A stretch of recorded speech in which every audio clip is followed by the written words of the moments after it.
예수님의 역사이 세례 요한 메시아의 길을 열다. 이렇게 태어난 인물이 요한이었습니다. 우리가 잘 알고 있는 세례 요한입니다. 근데 이 세례 요한에 대해서 누가복음에는 여러 가지로 표현을 합니다. 14절에는 이렇게 표현되어져 있습니다. 내게 기쁨과 즐거움이 될 것이다. 또 많은 사람들이 그가 태어남을 즐거워할 것이다. 15절에는 그 아들은 하나님 앞에서 큰 인물이 될 것이다. 16절에는 이스라엘 자손들 중에서 많은 사람을 주 하나님께로 돌아오게 할 것이다. 17절에는 엘리야의 심령과 능력을 가지고 주님보다 먼저 올 것이다. 아버지의 마음을 자녀에게로 향하게 하며 순종하지 않는 사람들을 의인의 지혜로 돌아서게 할 것이다. 이렇게 말하면서 아주 핵심적인 말을 합니다. 사람들에게 주님을 맞을 준비를 하게 할 것이다. 이런 말씀을 하시는 것입니다. 그러니까 이 요한은 단순한 한 가정의 선물이 아니었습니다. 그의 태어남부터 특별했으며 그의 삶 또한 매우 특별한 사명을 가지고 있다는 것을 밝힌 것입니다. 요한의 사명이 무엇이냐면 주님을 맞을 준비를 하기 위해서다. 즉 예수 그리스도가 이 땅에서 하나님의 역사를 이루시는 일들을 요한 너가 미리 앞에서 길을 닦는 역할을 사명을 받은 것이 세례 요한이라는 것입니다. 그러기 위해서 이 세례 요한은 특별히 하나님의 명령을 받았습니다.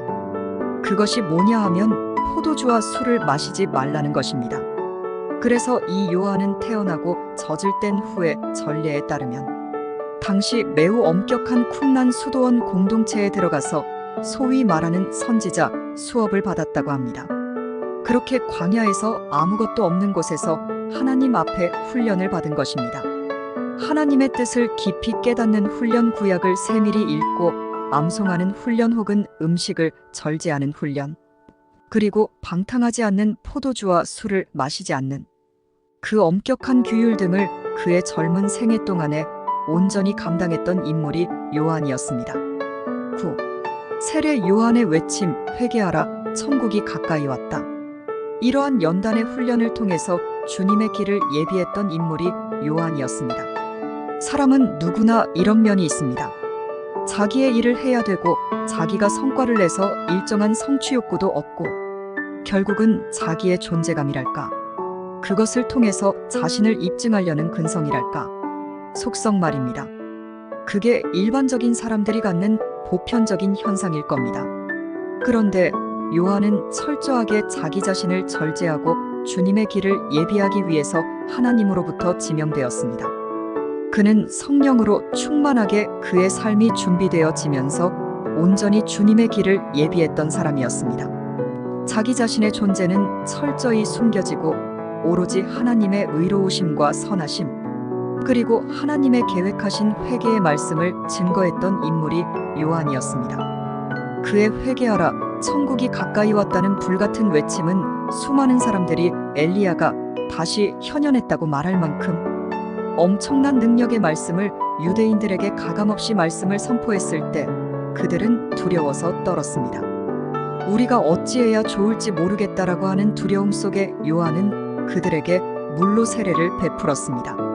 장차 임할 징계의 두려움에 떨던 그들이 가졌던 모든 죄악들을 씻게 함으로써 새로운 마음과 새로운 영적인 자세로 거듭나게 했습니다.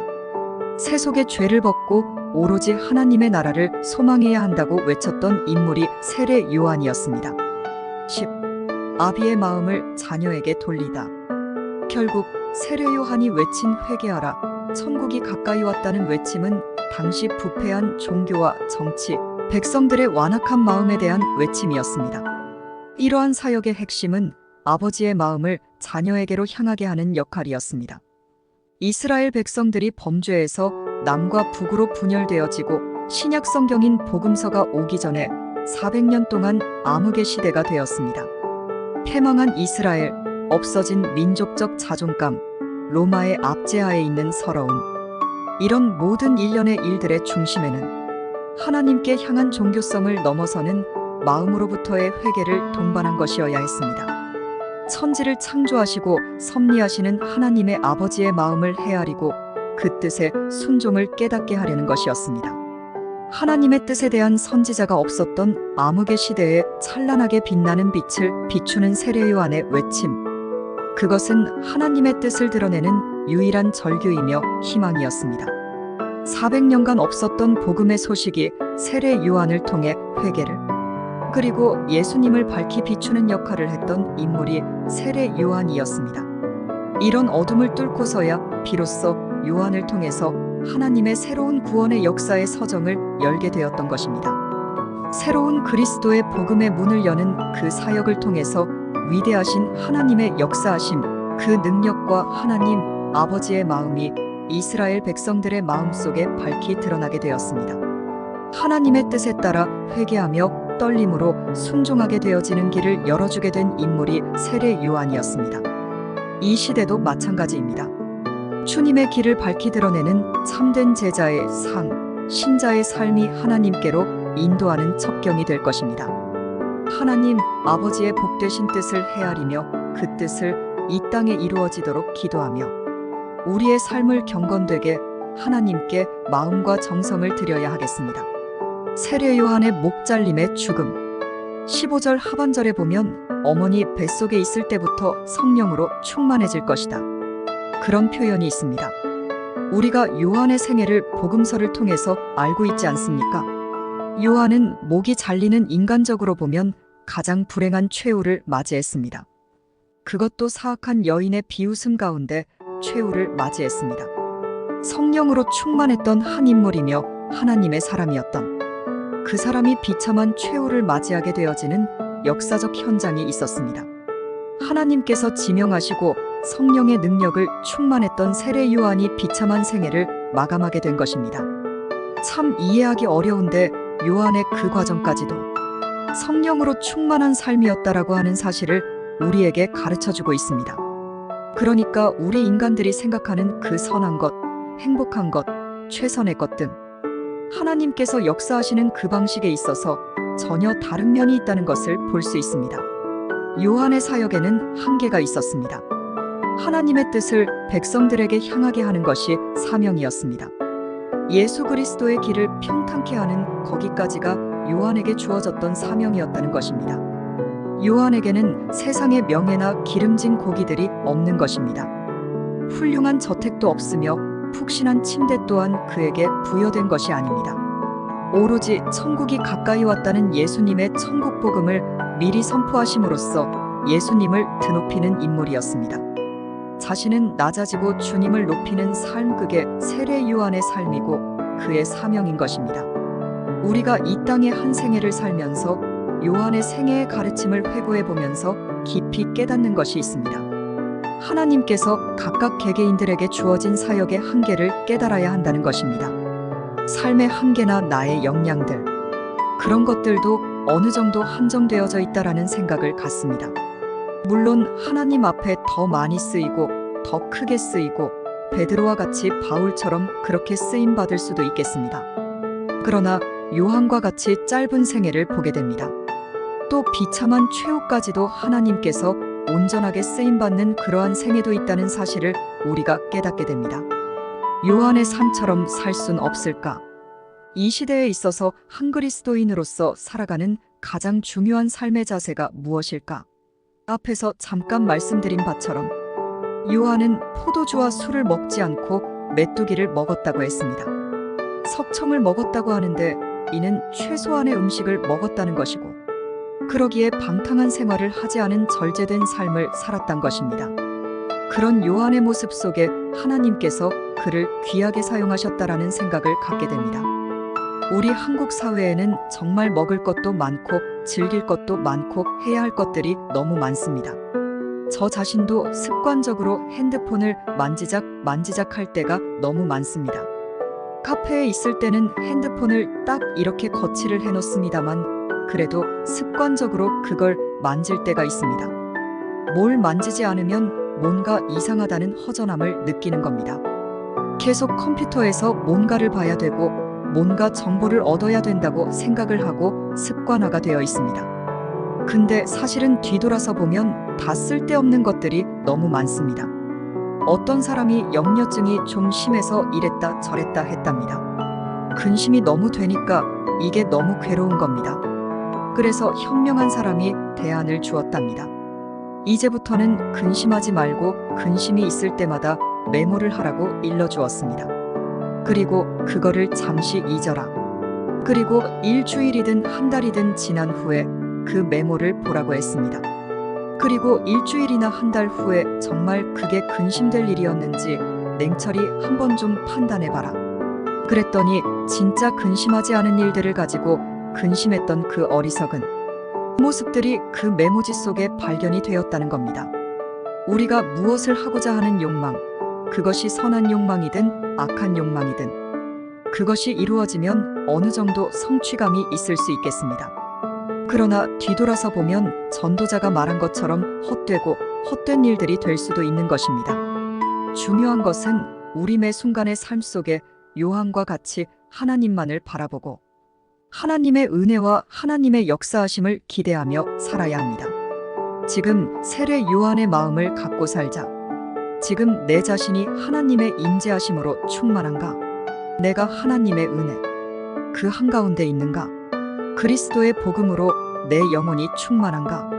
세례 요한은 장차 오실 그리스도를 대망하며 그분의 길을 평탄케 하는 일을 최대의 사명으로 깨닫고 살았습니다. 그걸 위해 절제된 삶의 훈련을 받았습니다.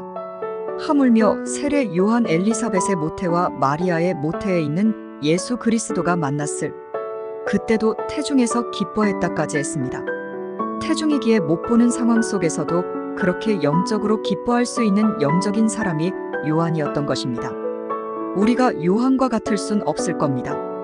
그만큼 나 자신의 영적 상태가 빈약하다는 것을 반증하는 것입니다. 지금 나에게 필요한 것은 영적인 충만함, 그것이 필요한 것입니다. 예수 그리스도의 복음의 위대함, 그것이 우리에게 기록되어져 있습니다. 그리고 우리는 그것을 언제든지 묵상할 수 있고 우리의 마음속에 충만히 경험할 수 있음에도 불구하고 우리에게 보여지는 현실의 모습은 그 보여지는 것들에 분노하고 서글퍼하길 하루도 쉬지 않습니다. 그러니까 우리는 그만큼 영적으로 연약한 인생들이다. 그런 것을 다시 한번 깨닫습니다. 우리의 남은 생애를 통해서 한 가지 큰 소망을 가져야 하겠습니다. 하나님께서 나를 이 땅에 나게 하셨고 남은 생애를 우리에게 주신 것. 그 기간 동안에 16절의 말씀처럼 이 땅에 있는 수많은 사람들을 하나님께로 돌아오게 하는 그 말씀처럼 세계 요한처럼 하나님의 위대하신 능력과 복음과 사랑을 증거하고 또 나눌 수 있어야 하겠습니다. 그것이 주님을 기쁘시게 하는 그러한 아름다운 생애를 살아갈 수만 있다면 우리는 이 땅에서 가장 복된 삶을 살아가는 것이 아닌가 하는 그런 생각을 갖습니다. 세례 요한의 예표로 예수 그리스도를 드러내다. 오늘 하나님 말씀은 누가복음 1장 하반절의 말씀으로 은혜를 나누고 싶습니다. 전주의 세례 요한에 대해서 말씀을 나눈 바가 있습니다. 오늘은 본문의 내용의 순서와 약간 조금 다르게 세례 요한에 대해서 먼저 살펴보고 싶습니다. 1장 76절에 보면 이런 말씀이 있습니다. 너는 가장 높은 분의 예언자로 불릴 것이다. 내가 주님보다 앞서가며 주님의 길을 준비할 것이다. 백성들에게 죄를 용서받는 구원의 지식을 줄 것이다. 이렇게 말씀하고 있습니다. 요한의 아버지인 사가랴가 요한이 이 세상에 태어난 후에 찬양시이기도 하고 요한의 생애가 어떨 것이라는 내용을 기록한 말씀입니다. 그 외에도 여러 가지의 말씀이 있습니다.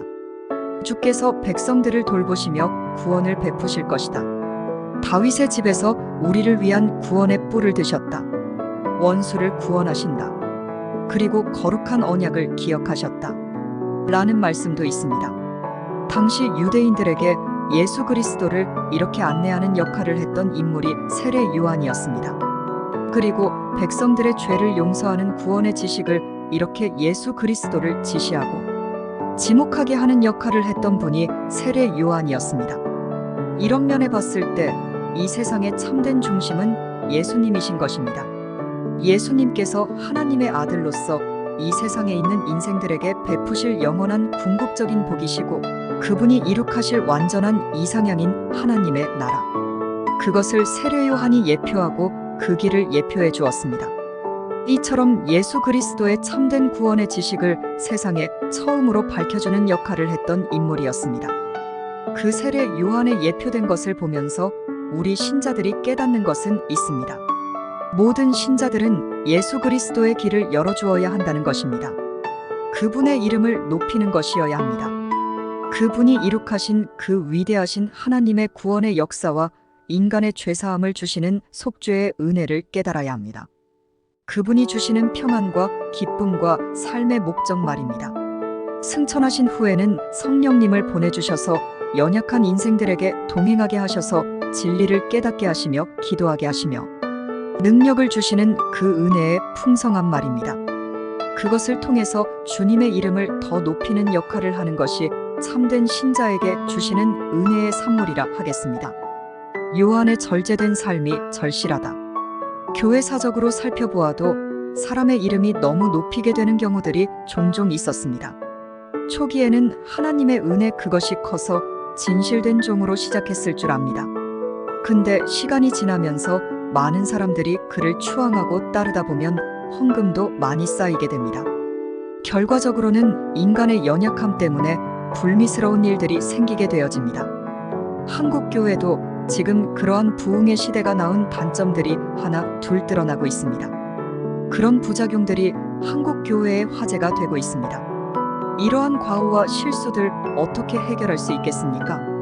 세례 요한처럼 광야에서 절제된 삶을 훈련받고 주님의 길을 예비하기 위해 세상을 향해 회개하라고 외쳤던 그의 숭고한 삶, 급기야 자신의 목이 잘리는 죽음의 삶을 살았던 최후, 그의 생애가 오로지 주님의 길을 평탄케 하는 일과 오로지 주님의 이름을 높이는 일에만 최고의 가치를 두었기 때문입니다. 그러한 신앙적 자세를 갖는 것이 근원적인 힘이 되었을 것입니다. 하나님께서 베푸신 은혜, 그것을 끝까지 인내하며 수고하는 것이 중요하겠습니다. 성경에도 보면 처음과 끝이 다른 결과들이 있습니다. 우리 인생들도 그렇습니다. 처음에 주님께로 받은 구원의 은혜에 감격합니다. 주님 한 분만으로 만족합니다고 고백하지만 어느덧 세상의 삶을 살아가면서 그 믿음을 저버림으로써 주님을 저버리는 경우가 너무나 많습니다. 코로나 사건, 모든 것을 변화시키다. 코로나의 사건이 한국 교회에 시사하는 바가 큽니다. 코로나 이전에는 예배 후 식사를 했습니다. 모든 교회에서 행해지는 아름다움이었습니다. 식구라 하지 않습니까? 같이 밥을 먹는 것입니다.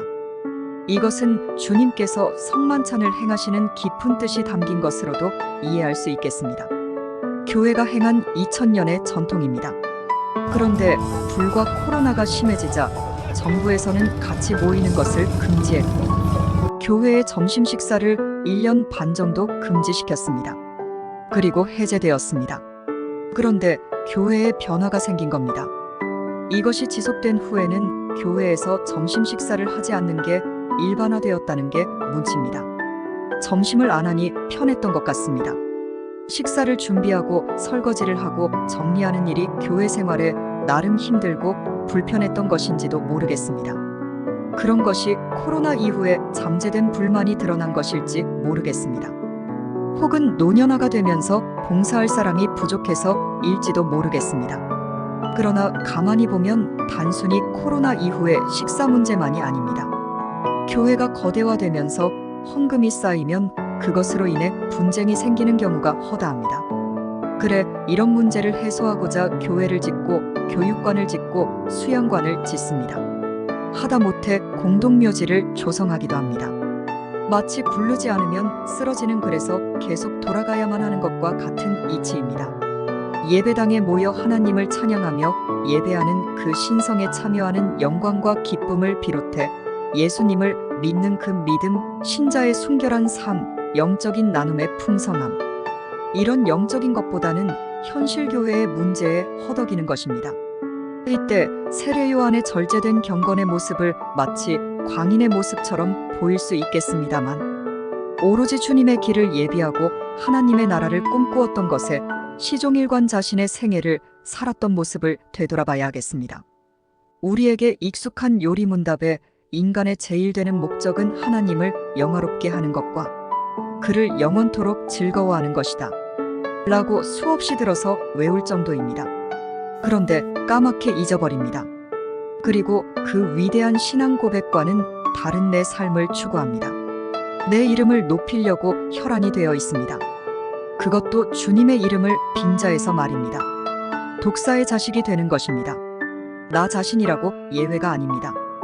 인간은 누구나 다 그렇게 되기 쉽습니다. 범죄한 아담과 하와가 그렇기 때문입니다. 그래서 요한의 교훈이 크다 하겠습니다. 요한처럼 예수님의 길을 예비하는 그 거룩한 삶 말입니다. 요한처럼 내 생애 끝까지 이루어지길 위해 초심을 잃지 말아야겠습니다. 이를 위해 기도하며 절제된 경건의 훈련을 해야 합니다. 사도 바울은 딤전 45-6절에 이렇게 말씀합니다. 하나님의 말씀과 기도로 거룩하여짐이라. 내가 이것으로 형제를 깨우치면 그리스도 예수의 좋은 일꾼이 되어 믿음의 말씀과 내가 따르는 좋은 교훈으로 양육을 받으리라고 했습니다. 사랑하는 제자이며 영적인 아들에게 그리고 교회에게 진심 어린 당부의 말을 하는 것입니다. 말씀과 기도로 거룩해진다는 것입니다. 신자가 세속에 물들지 않고 경건한 삶을 살아가는 원천이라 하겠습니다. 이러한 은혜의 삶을 우리가 깊이 깨닫고 한 주간 또 한 생애를 기쁘게 온전히 감당하면서 살아갈 수 있기를 간절히 바랍니다.